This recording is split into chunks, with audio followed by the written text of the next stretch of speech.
So, when HBO greenlit House of the Dragon, fans and myself alike expected a faithful adaptation of Fire and Blood, a brutally cold political history of a civil war that ultimately tore the Targaryen dynasty apart.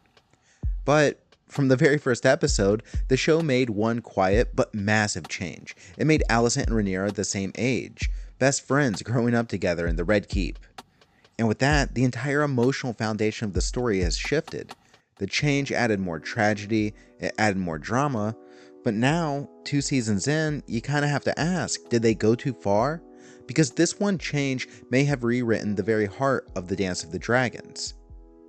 In Fire and Blood, Alicent Hightower is almost a decade older than Rhaenyra. She's not her friend, she's her father's new wife, a stepmother figure. Rhaenyra, by contrast, is a young princess, a girl being raised to rule. Their relationship is formal, it's distant, and strained. If there's any animosity, it's rooted in politics and power. But in the show, the writers chose to turn them into childhood companions. They laugh together, confide in one another, and support each other emotionally. It's a total reimagining. And it works, at first. By making their eventual fallout personal, not just political, the story gains more emotional weight. Suddenly, the dance isn't just a war between two factions of a royal family, it's a tragic rift between two women who were once everything to each other. There's no denying that the show's changes made Alicent and Rhaenyra's story more human.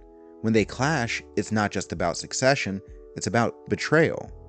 Alicent believes Rhaenyra lied about sleeping with her uncle Daemon, and later finds out she slept with Kristen Cole, and then suspects Rhaenyra has lied about the parentage of her sons. She sees Rhaenyra as reckless, entitled, and dangerous. Meanwhile, Rhaenyra seems to see Alicent as someone who abandoned their bond. Their confrontation after Aemond loses his eye in Season 1 is one of the more emotionally charged scenes in the series. It's not just court drama, it's a moment of raw feeling rooted in years of trust turned into resentment. It's very representative of their relationship. Alicent isn't simply power hungry, she's a woman raised to obey, watching her friend defy every rule she herself was forced to follow. And that contrast, Alicent's sacrifice versus Rhaenyra's freedom, creates a very powerful, emotional engine. At least it did. The problem isn't that Alicent and Rhaenyra started as close. The problem is that their bond has been stretched far past the point of believability. By the end of Season 1, Alicent has helped install her son on the Iron Throne, usurping Rhaenyra's birthright. Then, Aemond kills Rhaenyra's son Luke. Later, Jaehaerys, Alicent's own grandson, is brutally murdered in retaliation.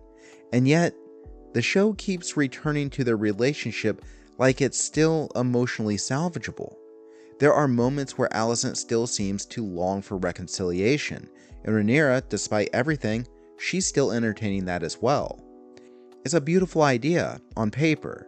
A story about two women still reaching for the love they once had, even as the world falls apart around them.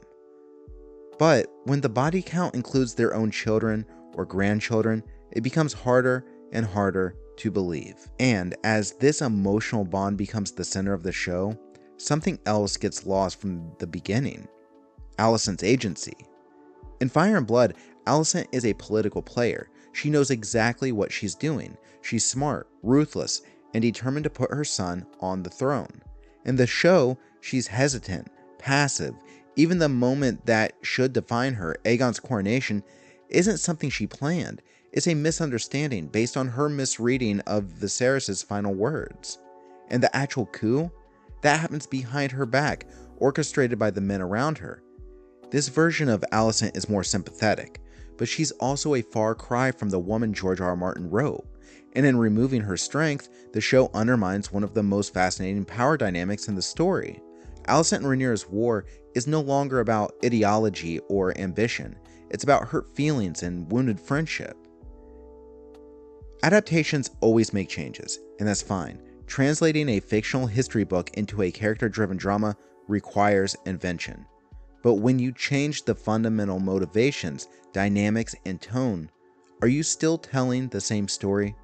The Dance of the Dragons is meant to be a political tragedy, is a slow spiral of ambition, betrayal, and violence. The show, instead, has given us something different, a deeply emotional, often intimate drama about two women torn apart not by politics, but by love, grief, and misunderstanding. Is it compelling? Sure. Is it faithful? Not really. And the deeper the show goes into this version of the story, the more it takes the risk of rewriting a political tragedy into something unrecognizable.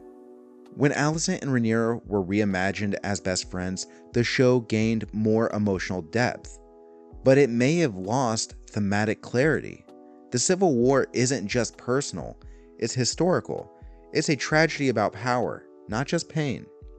And by turning the story into a prolonged, emotional breakup between two women who somehow still want to reconcile, even after everything, House of the Dragon may have traded George R. R. Martin's cold political drama for something warmer, but ultimately less believable. And that, more than anything, might be its biggest mistake.